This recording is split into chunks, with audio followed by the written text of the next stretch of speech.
अस्सलाम वालेकुम my YouTube family, कैसे हो आप सब। आई होप कि आप सब ठीक होंगे। अल्हम्दुलिल्लाह मैं भी ठीक हूँ। तो इधर हम बना रहे थे देग, चावल बना रहे थे हम। तो हुआ कुछ यूँ कि हमें जो पकाने वाला है नाई देग बनाने वाला वो नहीं मिला, क्योंकि वो बिज़ी थे 9-10 मुहर्रम में, वो बहुत ज़्यादा बिज़ी होते हैं, तो कोई भी नहीं मिला। तो मेरे हस्बैंड ने कहा कि आप टेंशन नहीं लो, हम खुद मिलकर बना लेते हैं। तो फिर हम दोनों ने देग बनाई थी और माशाल्लाह बहुत मज़े की बनी थी। और बच्चों को शापरों में और डिब्बों वगैरह में डाल के दिए थे और बच्चे बांट आए थे गली मोहल्लों में।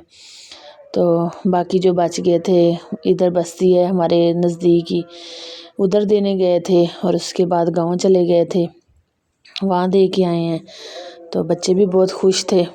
असल में हम 1-2 दिन रुक के भी बना सकते थे, लेकिन मसला ये था कि गर्मी बहुत ज़्यादा और चिकन ख़राब ना हो जाए। चिकन की वजह से ना फिर हमें खुद ही बनानी पड़ी और सही माशाल्लाह बन गए थे। और बच्चे तो सबसे ज़्यादा एक्साइटेड थे गांव जाने के लिए, तो क्योंकि वहाँ जाके इन्हीं की मौज मस्ती होती है, ट्यूबवेल और बाहर घूमना फिरना खेतों में। तो खैर हम भी गांव के रहने वाले हैं ना, तो हमें भी बहुत मज़ा आता है। फिर सब जल्दी जल्दी खुशी खुशी तैयार हुए और हम लोग चले गए थे और रात उधर ही रुके थे। तो हम तो गांव के रहने वाले हैं, तो हमें तो गांव शुरू से बहुत पसंद है। गांव में खाना पकाने की मेहनत अपनी जगह, मगर फलों के बागात, ठंडी हवाएं और ताज़ा आम, ये सब थकन को भी मज़े में बदल देते हैं। तो गांव में सहूलतें बेशक कम हों, लेकिन नेमतें बेशुमार होती हैं। तो सच पूछें तो कुदरत के करीब रहने का सुकून ही कुछ और है। और आप लोग भी बताएं कि कभी आपने भी दरख्त से खुद तोड़कर आम खाए हैं या हमेशा ख़रीद कर ही खाते हैं। तो गांव वालों के लिए तो शायद ये रोज़ की बात होती है, मगर हमारे लिए तो ये किसी ईद से कम नहीं। ट्यूबवेल का ठंडा पानी, खेतों की खुशबू, बच्चों की खुशियाँ, ऐसे लम्हे ही ज़िंदगी को खूबसूरत बनाते हैं। और अगर कभी मौका मिले तो क्या आप भी ट्यूबवेल में नहाना पसंद करेंगे। तो मेरे तो बच्चों को ट्यूबवेल से निकालना किसी मिशन से कम नहीं था। एक कहता था बस 5 मिनट, और 5 मिनट ख़त्म होते तो दूसरा कहता अभी तो मज़ा आना शुरू हुआ है। तो आखिरकार बड़ी मिन्नतों के बाद घर वापस आए हैं। तो घर आकर सिर्फ पैकिंग की और हमारी गाड़ी आ गई और अब मैं और मेरे बच्चे घर वापस आ गए हैं। तो वहाँ पे ज़्यादा मज़ा इसलिए भी आता है क्योंकि सब अपने होते हैं, सब मतलब हमारा बचपन वहाँ पे गुज़रा होता है। हमारे सब अपने ताए चाचे, हमारे कज़न और कज़नों के साथ मिलके जो मौज मस्ती होती है वो अलग ही बात होती है। और वहीं पे शाम को भी मेरे कज़न काफ़ी लेट तक जागते रहे, हम लोग तकरीबन 12-1 बजे तक बैठे रहे। तो बहुत मज़ा आया था। और मेरी जो कज़नें हैं ना 2, उनकी काफ़ी दूर शादी हुई है, मतलब कि अगर हम पंजाब में हैं ना तो उनकी सिंध में शादी हुई है। तो कभी कभार 3, साढ़े 3, 4 साल के बाद वो आती हैं। तो उनकी शादियों को भी तकरीबन माशाल्लाह से 20-20 साल तो हो चुके हैं। तो फिर इतनी दूर गरीब बंदा तो रोज़ जा भी नहीं सकता और ना ही आ सकता है, क्योंकि इतने सफ़र पे तो किराए ही पूरे नहीं होते, जो सीधी बात है। तो मेरे ना रात को कज़न यही बात कर रहे थे कि मेरे हस्बैंड को देख के ना खुश हो रहे थे और कह रहे थे कि हम भाई की ना हर वक्त तारीफ़ करते हैं कि ये कितने अच्छे हैं, हर मौके पे आपका साथ देते हैं, मतलब कि आपके घर का सुकून देख के ना दिल को खुशी होती है। तो बहुत सुकून मिलता है कि हर दुख सुख में सबसे पहले ये शामिल होते हैं। तो मैं भी अल्लाह का जितना शुक्र अदा करूँ काम में, अल्हम्दुलिल्लाह अल्हम्दुलिल्लाह। तो वो अपने ना बहनोई की बात बता रहे थे, कह रहे थे कि मेरा बहनोई तो बड़ा ही निराला शिकार है। मैंने पूछा कि क्यों भाई क्या हुआ, तो कहने लगा कि ईद पर बहन को 5,000 रुपये ईदी जायज़ कैश कर दी, तो आज तक वो रकम वहीं पड़ी है, ना खुद निकलवाई है ना बहन को निकालने दी है मेरे बहनोई ने। तो वजह पूछी तो फरमाने लगे कि ये हमारी इज़्ज़त है, हम कोई भिखारी हैं जो जायज़ कैश या ईदी वसूल करें। ईदी देनी थी तो घर आकर देते। तो मेरे कज़न कहते हैं कि भाई आपको पता तो है कि मेरी बहन हमसे बहुत दूर रहती है, इसके घर आने जाने का ख़र्चा ही ईदी से ज़्यादा है। तो फिर हमने कभी ऑनलाइन ईदी भेजने की रिवायत नहीं अपनाई। जब कभी बहन के घर जाना ہو جائے تو حسب توفیق ہاتھ میں کچھ پکڑا دیتے ہیں، اور جب وہ ہماری طرف آتی ہے تو تب بھی جو ممکن ہو وہ دیتے ہیں۔ بچوں کے کپڑے، سسٹر کے کپڑے، بہنوئی کے کپڑے، جو ہم سے ہو سکتا ہے۔ ہم نے کون سا اپنی بہن سے کچھ چھپانا ہے، یا وہ ظاہر ہے ہمارا خون کا رشتہ ہے تو ہم کسی پہ احسان تو نہیں کرتے، لیکن اس کی جو سوچ ہے وہ الگ ہی ہے بہنوئی کی۔ تو اس بار سوچا کہ دوری کی وجہ سے 5,000 روپے جائز کیش کرا دیتے ہیں۔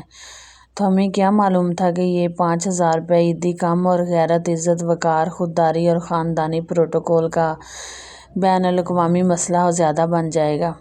تو ہم آج تک حیران ہیں کہ عیدی بھیجی تھی یا اقوام متحدہ کی کوئی متنازع قرارداد پاس کر دی ہے ہم نے۔